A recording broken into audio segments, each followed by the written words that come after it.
stand alone before the glass in the dead of night. The room is cold, and the silence presses against your ears like a heavy weight. You hold a single flickering candle that casts long dancing shadows against the walls behind you. Your heart hammers violently against your ribs as you stare into your own reflection. The eyes staring back at you seem wide and frightened in the dim amber light. You take a deep breath to steady your trembling hands. You are about to perform a ritual that has been whispered about in schoolyards and sleepovers for generations. You are about to summon the spirit of the woman in the mirror. You are here to call upon Bloody Mary. The legend of Bloody Mary is one of the most pervasive ghost stories in the Western world. It suggests that a vengeful spirit occupies the border between our world and the spectral realm, using mirrors as portals. Those brave or foolish enough to chant her name, usually 3 or 13 times, invite her wrath into their lives. The consequences range from being scratched by invisible claws to disappearing entirely from the face of the earth. While many dismiss this as a mere childish game, the origins of this tale are rooted in very real history. The true story involves a tragic queen whose life was filled with madness and sorrow and bloodshed. To understand the horror of the mirror, we must look back to the 16th century in England. The woman who would become known as Bloody Mary was born Mary Tudor at the Palace of Placentia in Greenwich. She was the first child of King Henry VIII and his first wife, Catherine of Aragon. Her early years were filled with the splendor of the royal court, where she was doted upon as the pearl of the kingdom. However, this golden childhood was destined to be shattered by the obsession of her father for a male heir. The young princess would soon find her world turned upside down as her father sought to annul his marriage to her mother. King Henry VIII grew impatient with Queen Catherine of Aragon because she could not provide him with a living son.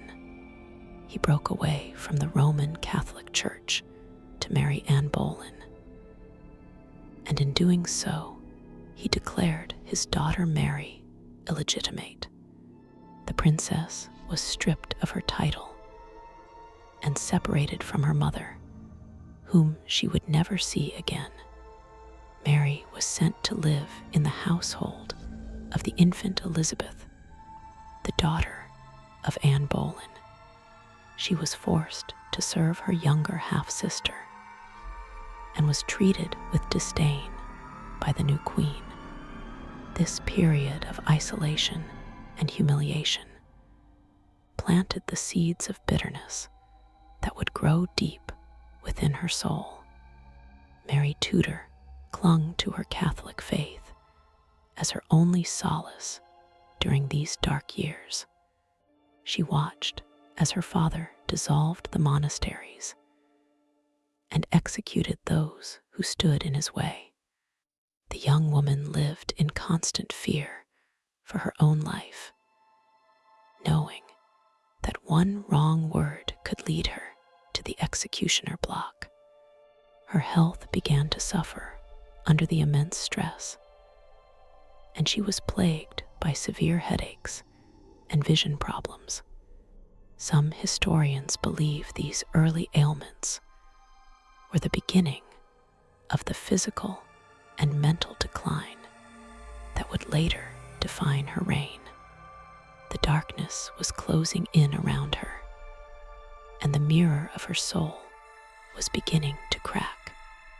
After the execution of Anne Boleyn and the death of King Henry VIII, the line of succession became a chaotic struggle. Mary eventually claimed the throne in the year 1553, after the death of her brother Edward VI. She was the first Queen Regnant of England, and she was determined to restore the nation to the Catholic Church. Her ascension was met with celebration, but the joy would be short-lived. Mary was 37 years old, and desperate to secure her legacy with a Catholic heir, she hurriedly married Philip of Spain, a union that was unpopular with the English people and marked the beginning of her true tragedy. The new Queen Mary fell deeply in love with Philip, but his affection for her was purely political. Shortly after their marriage, Mary announced that she was with child. Her belly began to swell, and she felt the movement of the infant within her womb. The court prepared for the birth of a prince, and the nation waited with bated breath. Doctors and midwives attended to the queen, assuring her that everything was progressing as it should. Mary withdrew to her chambers at Hampton Court Palace to await her labor. She spent hours staring into her mirror, praying for a healthy son who would secure the Catholic future of England. Months passed, and the expected date of delivery came and went without a child. The swelling in her abdomen remained, but there was no labor. Rumors began to circulate through the court and the streets of London. Whispers of a phantom pregnancy or a curse from God began to spread. Mary refused to give up hope and kept her doctors close. She believed that her calculations were simply wrong, and that the baby would come in God, his own time. But as the weeks turned into months, the swelling began to recede. The queen was left humiliated and heartbroken, with a flat stomach and an empty cradle. The humiliation of the phantom pregnancy broke something inside Mary. Philip left England to command his armies in Europe, leaving his wife alone with her grief. Mary turned her sorrow into rage and directed it toward the Protestants, who she believed were poisoning the soul of her country. She revived the heresy acts and began a brutal campaign to purge England of non-believers. The fires of Smithfield were lit, and hundreds of men and women were burned at the stake. The smoke from burning flesh hung heavy over London, earning the Queen the terrified nickname that would follow her through history. Mary Tudor became known as Bloody Mary, as nearly 300 Protestants were executed during her 5-year reign. She believed she was doing the work of God by cleansing the land of heresy, but her subjects saw only a tyrant. The queen was often sick and depressed, spending long days in dark rooms. She would stare into her mirrors, searching for the beauty and youth that had been stolen from her by stress and illness. Her reflection showed a woman aged beyond her years, with thin hair and a complexion sallow from grief. The mirror became a reminder of everything she had failed to achieve. 3 years after the first phantom pregnancy, Mary believed she was pregnant again. Once more, her abdomen swelled, and she felt the symptoms of carrying a child. She was certain that this time God would grant her the heir she so desperately desired. But history repeated itself in a cruel fashion. The months passed, and no child was born. It became clear that the queen was suffering from a serious illness, likely ovarian cysts or uterine cancer. The swelling was not life, but a tumor or dropsy. The pain was excruciating, and the emotional toll was even greater. Mary knew her end was near. Queen Mary died at St. James Palace on November 17th in the year 1558. She passed away knowing that her Protestant half-sister Elizabeth would succeed her and undo all her work. Mary died childless and hated by many of her people. Her body was buried in Westminster Abbey, but her spirit was said to remain restless. The tragedy of her life, the obsession with childbirth, and the blood she spilled created a potent energy that lingered long after her death. It is this energy that folklore claims was trapped within the looking glass waiting to be summoned. The transition from historical figure to urban legend did not happen overnight. In the Victorian era, there were parlor games involving mirrors that were popular among young women. One such ritual involved walking backward up a staircase in a darkened house while holding a candle and a hand mirror.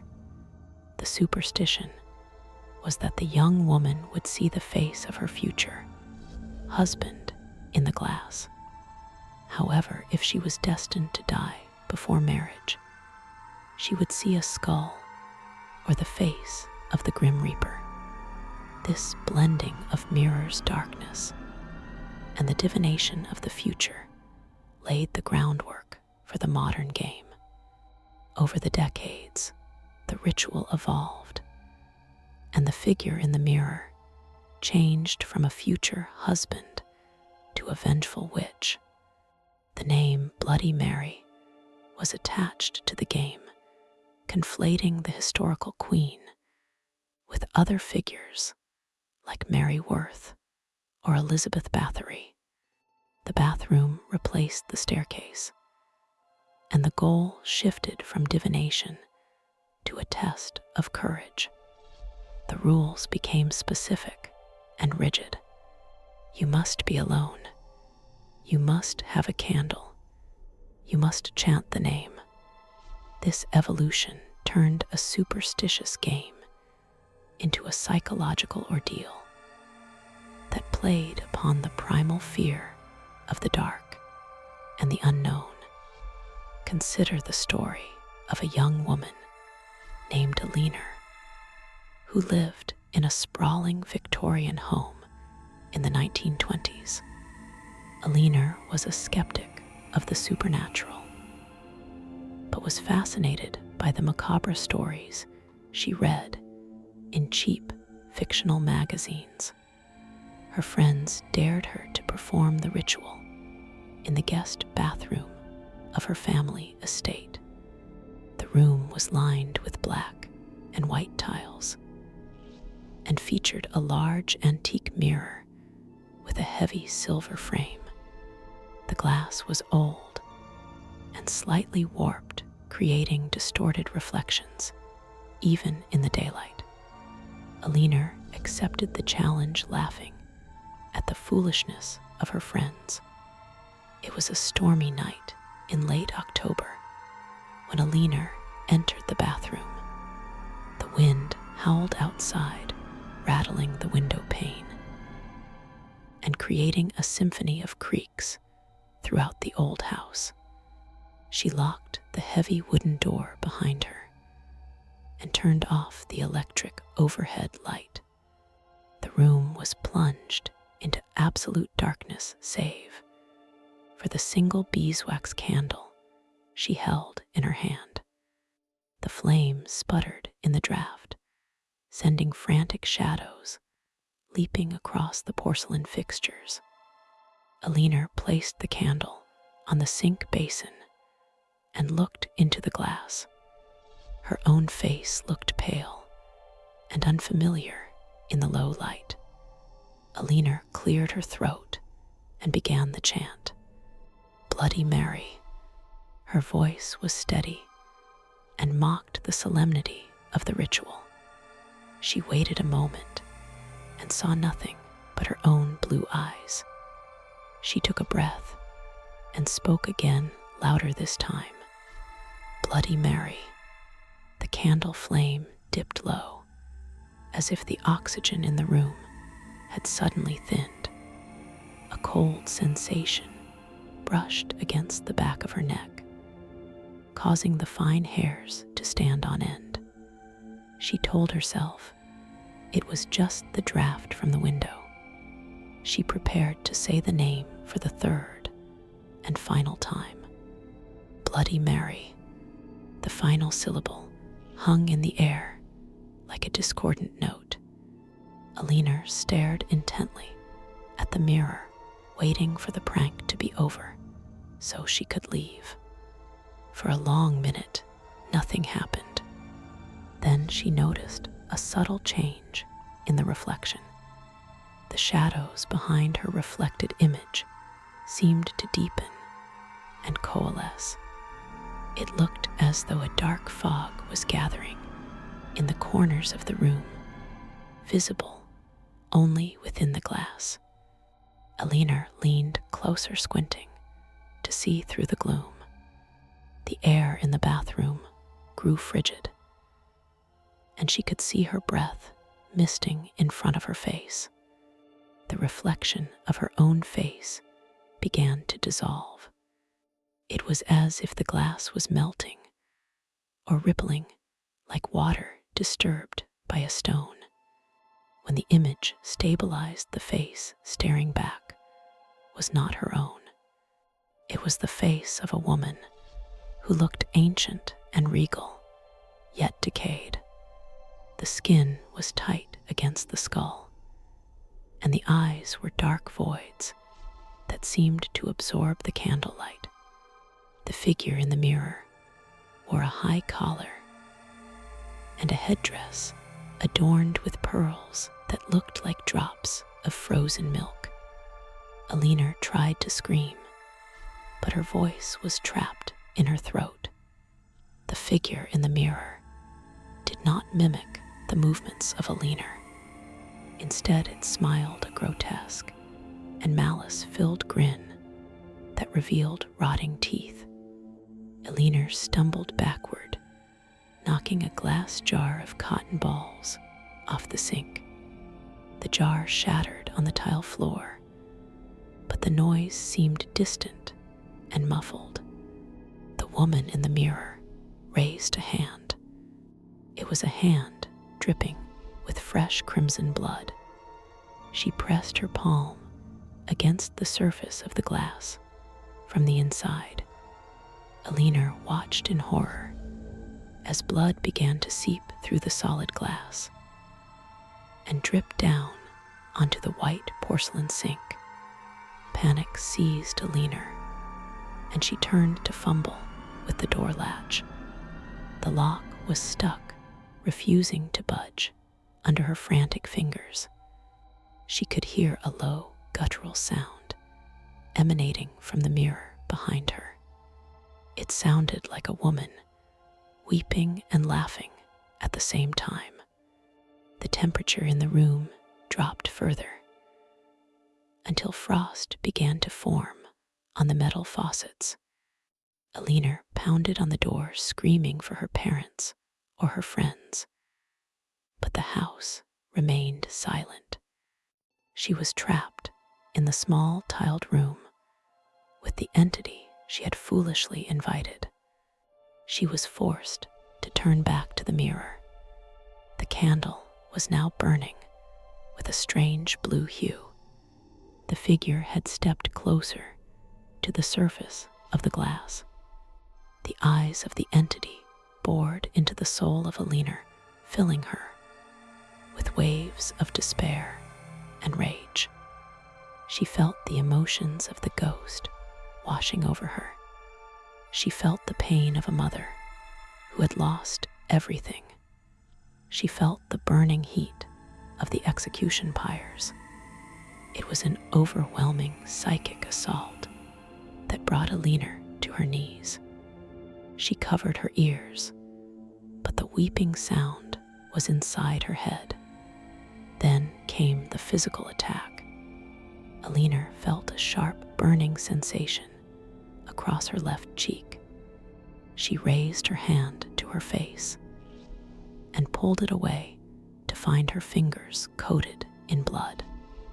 3 deep parallel scratches had appeared on her skin, as if she had been raked by invisible talons. The figure in the mirror let out a piercing shriek that shattered the candle holder. The flame was extinguished, plunging the room into total darkness.